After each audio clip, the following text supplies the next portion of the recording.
ಬೇಕು ಅಂತ ತಾರತಮ್ಯ ಮಾಡಿದ್ರೆ ಹಾಗೆ ಸರ್ ಅದನ್ನ ಇಲ್ಲ ಬೇಕು ಅಂತ, ಯಾಕಂದ್ರೆ ಅಷ್ಟು ಆಕ್ರೋಶವಾಗಿ ಕೇಳ್ತಾ ಇದಾರೆ ಅಂದ್ರೆ ಆಕ್ರೋಶ. ಉರಿಯೋದಕ್ಕೆ ಉಪ್ಪಾಕಕ್ಕೆ ಹೋಗ್ಬೇಡ ನೀನು. ಉರಿತಾ ಇತ್ತು ಹಂಗಾರೆ, ಏನು ಉರಿತಾ ಇದೆ ಗ್ಯಾರಂಟಿ. ನೀವೇ ಉರಿತಾ ಇದೆ ಅಂತ ಅಲ್ಲ, ಉರಿತಾ ಇದೆ. ಅವ್ರ ಪೂಜೆಗಳು ಮಾಡ್ತಾವ್ರ ಸರ್, ಅವರು ಪೂಜೆ ಪುನಸ್ಕಾರ ಅಧ್ಯಕ್ಷ ಸಿಎಂ ಆಗ್ಬೇಕು ಅಂತ ಹೇಳಿ ಪೂಜೆ ಪುನಸ್ಕಾರ ಎಲ್ಲ ಪುನಸ್ಕಾರ ಮಾಡ್ತಿರೋದು ನನ್ನ ಅಲ್ಲ. ಸಿಎಂ ಉರಿತಾ ಇರೋ ಇದಕ್ಕೆ ತುಪ್ಪ ಇದಾಕ್ಬೇಡ ಅಂತ, ಉರಿತಾ ಇದೆ ಅಂತ ಅರ್ಥ ಆಯ್ತಲ್ಲ ಜಗಳ. ಉರಿತಾ ಇಲ್ಲ, ಗಾದೆ ಅದು.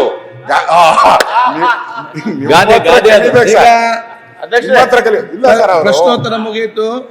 ಅವ್ರದ್ದು ದಿನನಿತ್ಯ ಬೈಕ್ ಇಲ್ಲ ಅಂದ್ರೆ ಇರಕ್ ಸಾಧ್ಯನೇ ಇಲ್ಲ. ದಿನ ಒಂದು ಕೊಟ್ಟೆ ಕೊಡ್ತಾರೆ ಲಿಖಿತ ನಿನ್ನೆ ಮತ್ತು ಗಾದೆ ಹೇಳಿದ್ರು, ನಿಮ್ ಮನ್ಸಲ್ಲಿರೋದು ಹೇಳಿದ್ರು ಅಂತ.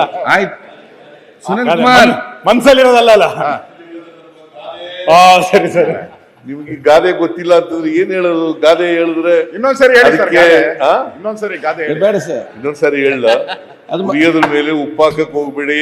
ವಿರೋಧ ಪಕ್ಷದವ್ರು ಇರೋದೇ ಉಪ್ಪಾಕಕ್ಕೆ.